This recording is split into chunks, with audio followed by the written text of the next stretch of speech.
Myself, Ghanshyam Nawal, Associate Professor Physics, MLU government college Bhilwara. हम लोग BSc part first का paper second देख रहे हैं, वेव्स एंड ऑसिलेशन। उसका फर्स्ट यूनिट चल रहा है, तो लेक्चर नंबर 4। पिछली बार हमने स्प्रिंग मास सिस्टम कर दिया, combination of spring mass system वो कर लिया हमने, सिंपल हार्मोनिक मोशन वो क्या होता है वो देख लिया। आज हम देखते हैं कंपाउंड पेंडुलम क्या होता है।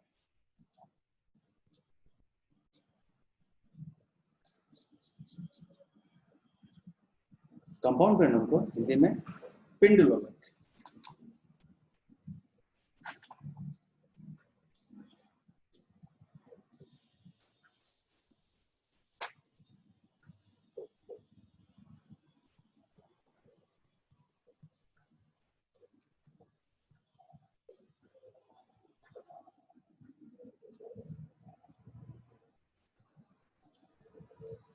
कंपाउंड पेंडुलम, ठीक है।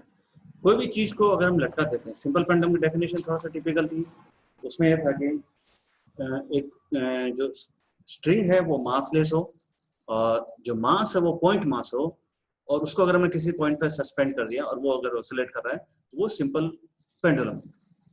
पिंड लोलक का मतलब हो गया किसी भी वस्तु को अगर हम लटका देते हैं तो वो पिंड लोलक हो जाएगा।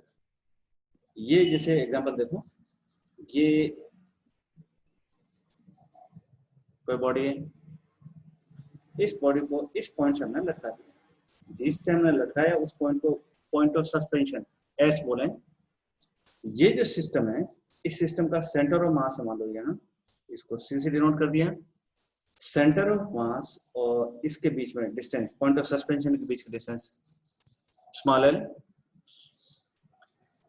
अभी ये जो पेंडुलम है उस पर डाउनवर्ड डायरेक्शन फोर्स एक्ट करेगा mg, और ये इक्विलिब्रियम में। अब हम क्या करें, इसको इस इक्विलिब्रियम से थोड़ा सा डिस्टर्ब करें। इक्विलिब्रियम डिस्टर्ब करने का मतलब क्या होगा, थोड़ा सा एक तरफ टिल्ट करके टिल्ट किया हमने,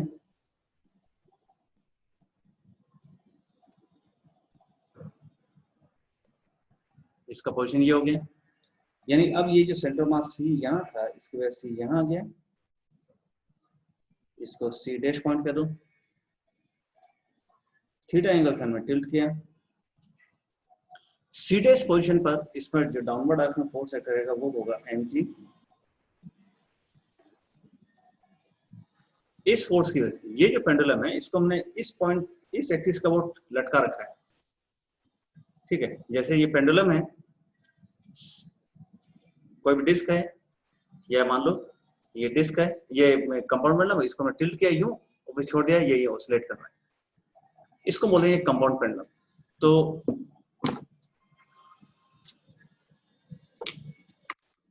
एस पॉइंट के अबाउट हमने इसको सस्पेंड किया और इस तरफ ले गए और छोड़ दिया।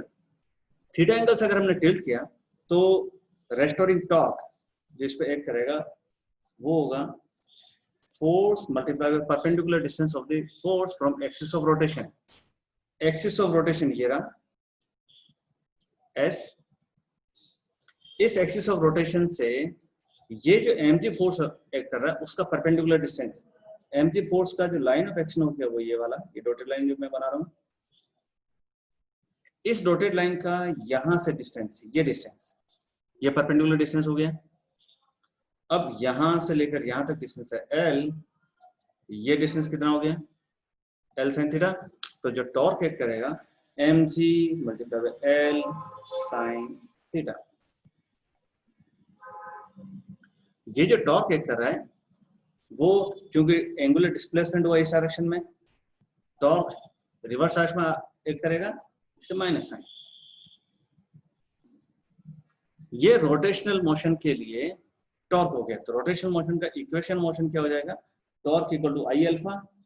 आई अल्फा का मतलब हो गया d2 theta by dt square is equal to minus mgl। अगर एंगल का वैल्यू काफी कम है तो साइन थीटा को हम थीटा लिख सकते हैं, जैसे सरलावर्त गति में लिखा था। इसका मतलब ये हो गया d2 theta by dt square is equal to minus mgl divided by I into theta.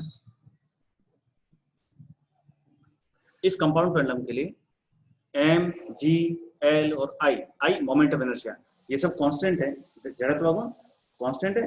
इसको लिख सकते हैं omega square theta d2 theta by dt square is equal to this.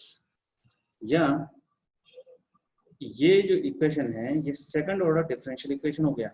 ऐसा इक्वेशन हमने पहले लिखा था d2x by dt square is equal to minus omega square x।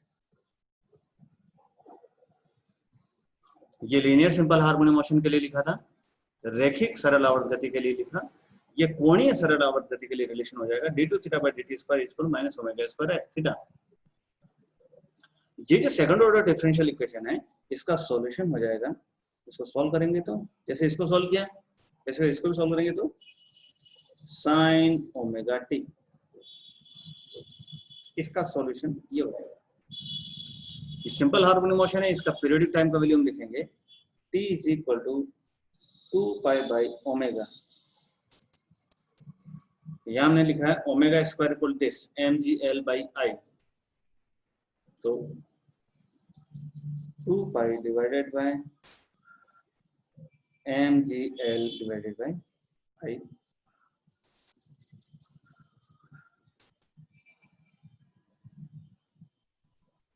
अब आई का वैल्यू रखना है। ये जो रिजिड पेंडुलम है इस एक्सिस के अबाउट मोमेंट ऑफ इनर्शिया हमें चाहिए। सी से पास, सेंटर ऑफ मास से पास होने वाली एक्सिस, ये जो पेन मैंने ड्रॉ कर रखा है, इस पेन से पास होने वाले एक्सिस के अबाउट अगर इसका रेडियस ऑफ जाइरेशन के है तो इस एक्सिस के अबाउट मोमेंट ऑफ इनर्शिया हो जाएगा mk स्क्वायर। अगर इस एक्सिस के about moment of inertia mk square है तो इसके पैरेलल एक्सिस, यहां से देखो ये रेड कलर का जो पेन बना रखा है, दोनों एक्सिस पैरेलल हो गए। रेड कलर वाली एक्सिस के अबाउट मोमेंट ऑफ इनर्शिया का वैल्यू हो जाएगा mk square plus m into L square. Theorem of parallel axis, समांतर अक्षों का प्रमेय से I0 प्लस md स्क्वायर, ये फॉर्मूला होता है। I0 की जगह तो हो गया सेंटर ऑफ मास से पास होने वाले एक्सिस के अबाउट जड़त्व गुण, ये वैल्यू हो जाएगा ml स्क्वायर mk स्क्वायर, और दोनों समांतर अक्षों के बीच का दूरी l है तो ये आ जाएगा mk square plus ml square. तो I की जगह लिख देंगे हम 2 pi root of mk square plus l square divided by mgl। m से m हटा दो, 2 pi root of l plus k square upon l divided by g। ये फॉर्मूला है। ये सिंपल पेंडुलम था, उसका फॉर्मूला हमारे पास आया था t equal to 2 pi root of l by g। इसको कंपेयर करो तो ये जो कंपाउंड पेंडुलम है इसका effective length,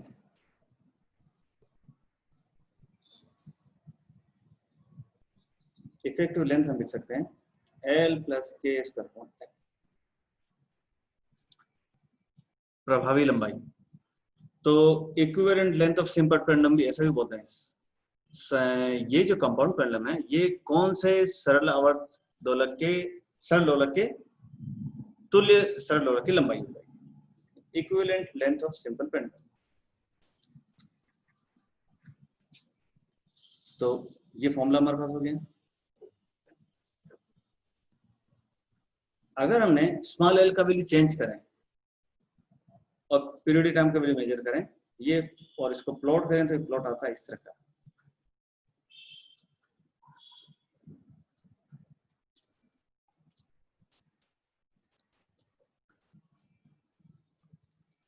small L distance from the centre of mass.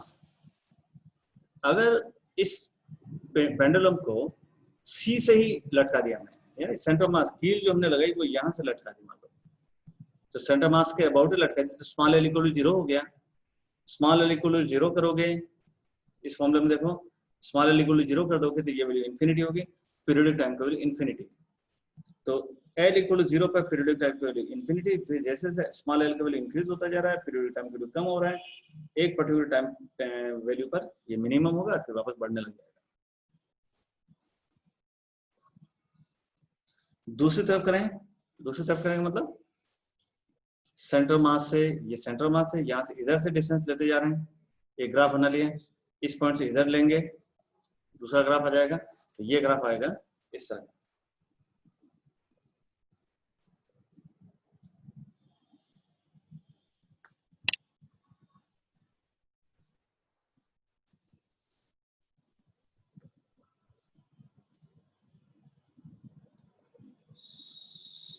देखा periodic time versus small L का ग्राफ।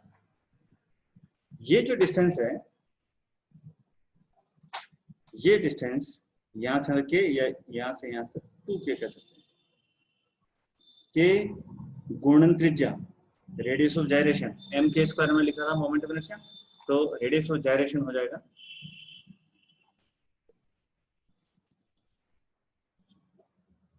के, और इस लंबाई के अलावा यानी ये L0 कह दो, इस लंबाई के अलावा अगर कोई भी पॉइंट हम लें, कोई पीरियोडिक टाइम लें, तो 4 बिंदुओं पर यानी उस पेंडुलम के 4 बिंदुओं पर पीरियोडिक टाइम का सेम आएगा, A point, B point, D point, E point. तो ए से लेकर डी तक यानी यहां से लेकर यहां तक अगर स्मॉल एल है तो यहां से लेकर यहां तक के स्क्वायर अपॉन एल हो जाएगा, के स्क्वायर अपॉन एल, ये यहां से लेकर यहां तक ये स्मॉल एल। दूसरा कैसे लिखना, अगर यहां से लेकर यहां तक को स्मॉल एल कह दें तो यहां से लेकर यहां तक ये हो जाएगा के square upon L.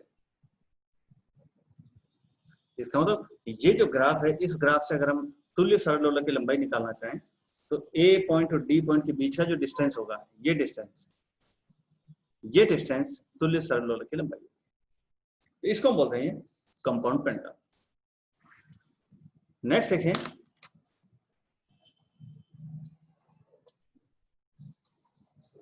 Torsional pendulum, मरोड़ी दोनों।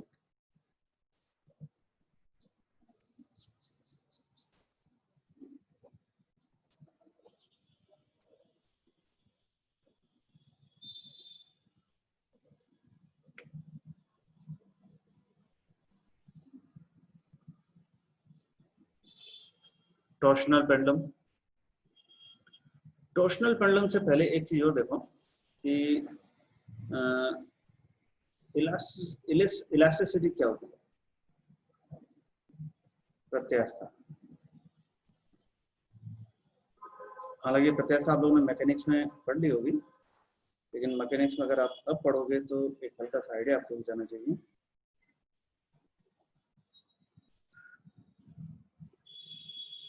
ये एक सिलेंडर है सॉलिड, ओ डैश ये इसका एक्सिस हो गया, सॉलिड सिलेंडर का एक्सिस। इस सॉलिड सिलेंडर के जो लेंथ है वो L,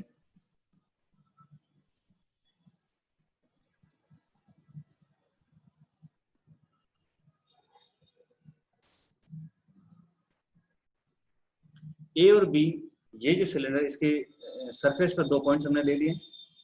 अब हमने क्या कर दिया, बी पॉइंट को यानी ऊपर जो सिलेंडर है उसका अपर एंड तो हमने क्लेम कर दिया और लोअर एंड को हमने घुमाया, ऐसा अपर एंड को क्लेम किया, लोअर एंड घुमा दिया। जैसे ये पेन है, यहाँ से पकड़ लिया टाइट और नीचे वाले पॉइंट को घुमा रहे हैं, और ये मान लो इलास्टिक है तो क्या होगा, बी पॉइंट तो वहीं रहेगा, ए पॉइंट आ जाएगा नई पोजीशन पर,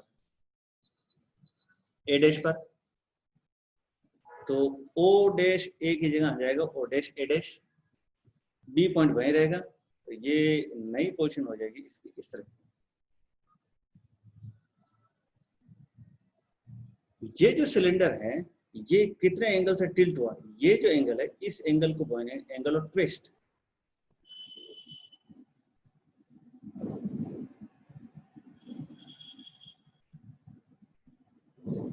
एंगल ऑफ ट्विस्ट हो गया थीटा, और ये जो एंगल है angle A B A dash, इसको बोलेंगे angle of shear, shearing angle. अपरूपण कोण, ये अपरूपण कोण ये हो गया, और ऐंठन कोण ये हो गया ट्विस्टिंग। यहां से क्लेम किया वायर को, लोअर एंड को पकड़ा और हल्का सा घुमाया, यहां से पकड़ा टाइट, यहां से पकड़ा और इस नीचे वाले ऊपर अपर इसको टाइट कर दिया और नीचे वाले हाथ को हल्का सा घुमा रहे हैं, तो ये वायर ट्विस्ट हो रहा है। वायर का लेंथ चेंज नहीं हो रहा है, केवल शेप यानी ट्विस्ट हो गया। अब अगर ये बॉडी इलास्टिक है और छोड़ेंगे तो क्या करेगा, ये वापस ओरिजिनल पोजीशन में आएगा। यहां से हमने यूं घुमाया, छोड़ेंगे तो वापस ये ओरिजिनल पोजीशन में आने की कोशिश कर रहा है ड्यू टू इलास्टिसिटी। अब अगर इसको हमने घुमाया तो जितने एंगल से हमने घुमाया अपरूपण कोण का मान उतना ज्यादा हो जाएगा, ज्यादा एंगल से घुमाएंगे ज्यादा अपरूपण कोण हो जाएगा। अगर स्ट्रेन बढ़ गया, विकृति अगर बढ़ गई तो प्रतिबल का मान भी बढ़ेगा, यानी स्ट्रेन अगर इंक्रीज हो गया तो जो स्ट्रेस होगा वो भी इंक्रीज हो जाएगा, शीयरिंग स्ट्रेस भी इंक्रीज हो जाएगा। इसका मतलब हो गया कि ये जो एंगल है, इस एंगल का वैल्यू जितना ज्यादा होगा हमें उतना ही ज्यादा टॉर्क अप्लाई करना पड़ेगा, या जितने ज्यादा एंगल से हमने इसको ट्विस्ट कर दिया छोड़ेंगे तो ये उतनी ज्यादा टॉर्क इसके अंदर डेवलप हो जाएगा, जबकि वापस इसको ओरिजिनल पोजीशन लाने की कोशिश कर रहा है। अब देखिए मरोड़ दोलक क्या होता है। ये तो जो एक हल्का सा इलास्टिसिटी की बात हुई, और ये जो सी लिखा हमने डिफरेंट मटेरियल के लिए डिफरेंट होगा। ये जो सी का वैल्यू है वो इस बात पर डिपेंड करेगा कि ये रेडियस कितना है सिलेंडर का। सी का वैल्यू इस बात पर डिपेंड करेगा कि ये जो सिलेंडर है उसका लेंथ कितना है। लेकिन एक बार लेंथ आपने फिक्स कर दी, मटेरियल आपने फिक्स कर दिया, तो सी का वैल्यू कांस्टेंट हो जाएगा। ठीक है, चलिए अब आके देखते हैं हम ये टॉर्सनल पेंडुलम काम कैसे करता है।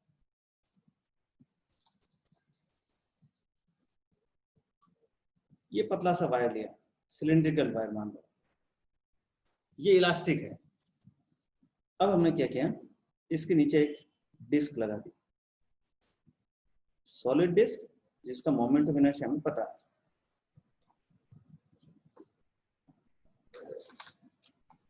अब हमने क्या किया, इसको थोड़ा सा घुमाया, यानी ये इस एंड से फिक्स कर दिया अपर एंड, जो डिस्क को पकड़ा और इसको थोड़ा सा घुमा के छोड़ दिया। थोड़ा सा घुमा के अगर छोड़ा तो ये ए पॉइंट ए डैश पे चला जाएगा, ए पॉइंट ए डैश पे चला गया। ये जो एंगल बनेगा वो ए ओ ए डैश थीटा ट्विस्टिंग एंगल। इसकी वजह से जो इसमें टॉर्क एक्ट करेगा वो माइनस सी थीटा। ठीक है, इसका इक्वेशन मोशन लिखें। इक्वेशन मोशन हो जाएगा d2 theta by dt square into I is equal to minus C theta, या d2 theta by dt square is equal minus C upon I into theta.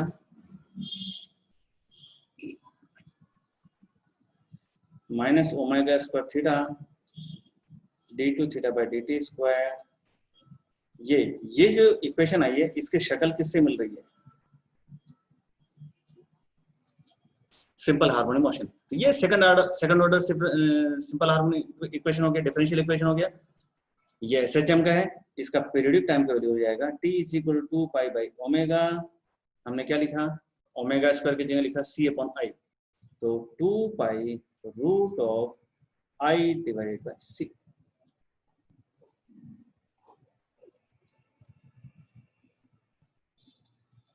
ये